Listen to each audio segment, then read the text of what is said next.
Hello, it's Randi Rhodes. Here's a clip from our show, and go to randyrhodes.com for the whole thing and a podcast. Buy a stinking podcast. Mary had a little man. The fault. We believe that all men are created equal. To the magnificent mosaic that is America. From radio beacon to radio beacon. I have a dream today. Change has come to America. Believe me. Knock, knock. Who's there? It's a figment of your imagination. Randi Rhodes Show. Turn up your mind. Ladies and gentlemen, Robert De Niro. I'm going to say one thing. Fuck Trump.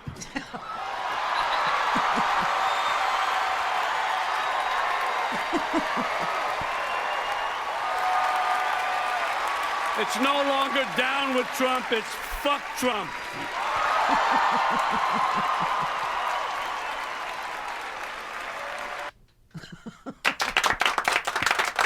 Yeah, I'll take De Niro.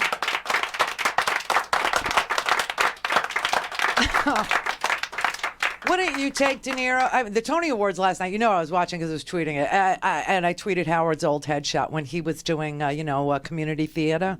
Didn't make the presentation, the official one on the TV. Neither did Robert De Niro's words. But in Australia, free society, they aired what De Niro said. That's where that came from. So thank you for providing us with freedom of speech down below. Thank you so much. Do your toilets really go the other way? I don't. I've never been.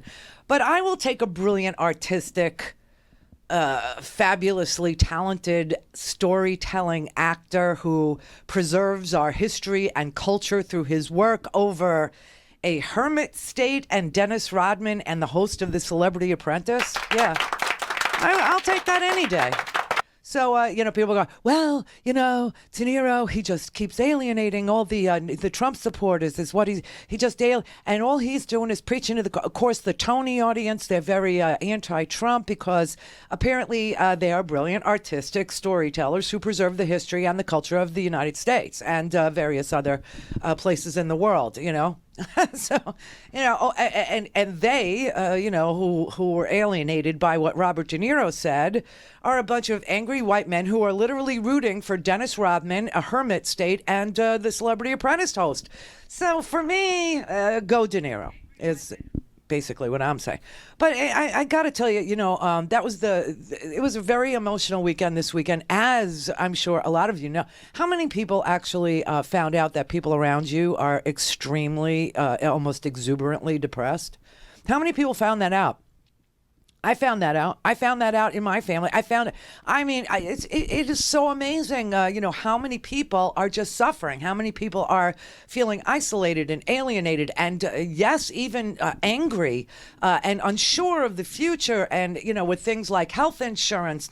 We don't even know what 2019, because the president has told Jeff Sessions to allow for Texas and 20 other red states to prevail in a court case to declare that the coverage that we now enjoy, known as pre-existing conditions, you can't be charged more for having them, that these crazy Republican people in this crisis of mental health, in this crisis of 1 in 4 people having cancer, in this crisis of diabetes, in this crisis of high blood pressure, they are actually looking to make the pre-existing condition clause in the ACA unconstitutional. This is a very sick party that they have that really, is trying to make America safe for a handful of very, very well-situated, wealthy businessmen at the expense of everybody else. And America feels it. They know, even the people who are Trump supporters, I believe, listen, their anger is their first emotion. It's the only one that they actually feel anymore, but they're dead inside otherwise.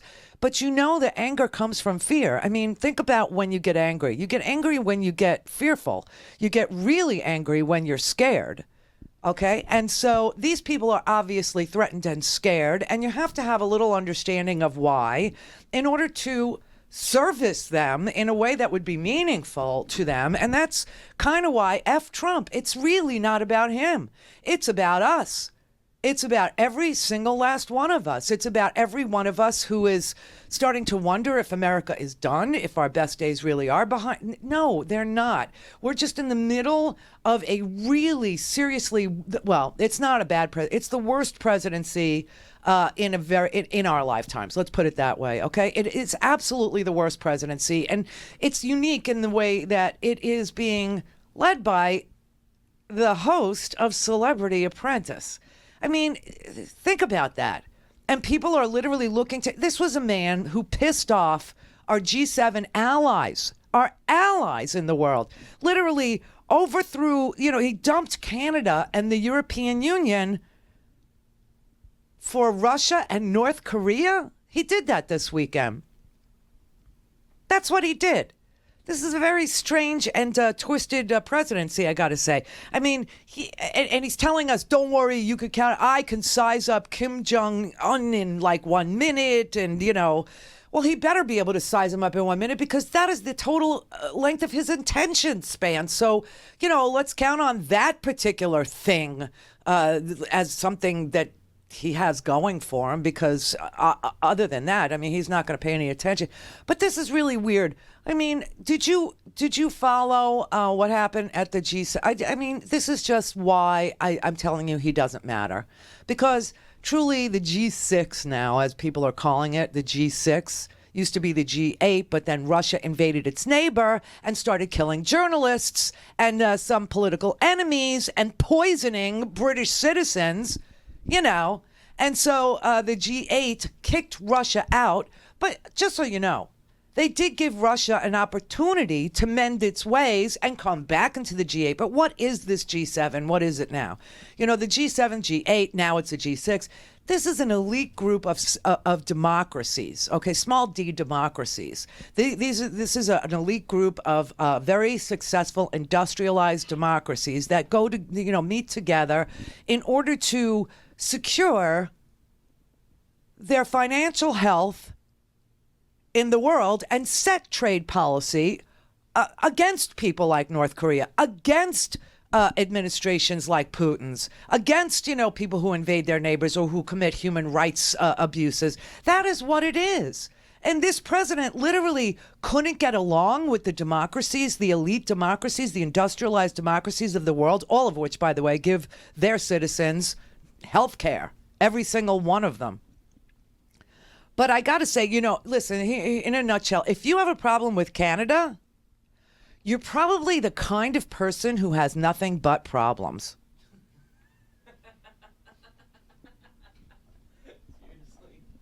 I'm not kidding. Trump supposedly attacked Justin Trudeau. And remember when Macron came over here and he was flicking dandruff off his shoulder and loving on him and hugging him and, like mirroring him? And he pissed off Macron too. I mean, it's unbelievable because according to his surrogates, he didn't want to look weak in front of Kim Jong-un, so he dumped Canada to make himself look what? Thin-skinned? To make himself look what? Desperate for a deal with North Korea? I don't even understand. He looked panicked. He looked irrational. He looked undependable. And he looked like a person who can't keep his word. He looked like a person who can't get along with like-minded people. Now, if you have a situation where the president of the United States can't figure out trade over things like milk, dairy products, and yogurt and cheese, how's he going to figure out nuclear? Do you know what I'm saying? I mean, it's just so stupid what happened over this weekend. Now, let me show you how this whole G7 started just briefly so that you can remember why this got off to a terrible start. It used to be the G8 because Russia was in it. Oh, my God. And now Russia's not in it. Now, I love our country. I have been Russia's worst nightmare. Oh, my God. If Hillary got in, I think Putin is probably going, man, I wish Hillary won because you see what I do. But with that being said, Russia should be in this meeting. Why are we having a meeting without Russia being in the meeting? And I would recommend, and it's up to them, but Russia should be in the meeting. It should be a part of it. Whether you like it or not, and it may not be politically correct, but we have a world to run. And in the G7, which used to be the G8, they threw Russia out. They should let Russia come back in because we should have Russia at the negotiating table. I mean, he couldn't be doing Putin's bidding any better if Putin was talking to him through a hidden earpiece. You understand? I mean, that set the tone. He was willing to overthrow our European allies, our neighbors to the north, Canada, in favor of oligarchies and hermit states, in favor of aligning us with Russia and North Korea. Seriously, I mean, this is unbelievable. And the way he positioned this, it wasn't going to go well, as we all knew that was before he even got to Canada. All right. And then he got to Canada, and Trudeau apparently told him in private to his face that, this idea that Russia should be in the... We've given, here's a little quick history for you, sir. Russia was kicked out because they invaded their neighbors. They commit human rights abuses. They started killing journalists. They kill their political... they jail, at least, their political adversaries. They kill lawyers like Magnitsky, who exposes, millions and millions of dollars in fraudulent payments from the Russian treasury to Vladimir Putin's cronies, and they kill these guys. So, no, they can't sit at the table with our elite democracies that respect human rights. Oh, and by the way, will you be attending the gender equality session? No, Trump didn't attend the gender equality. Neither did he attend the climate change.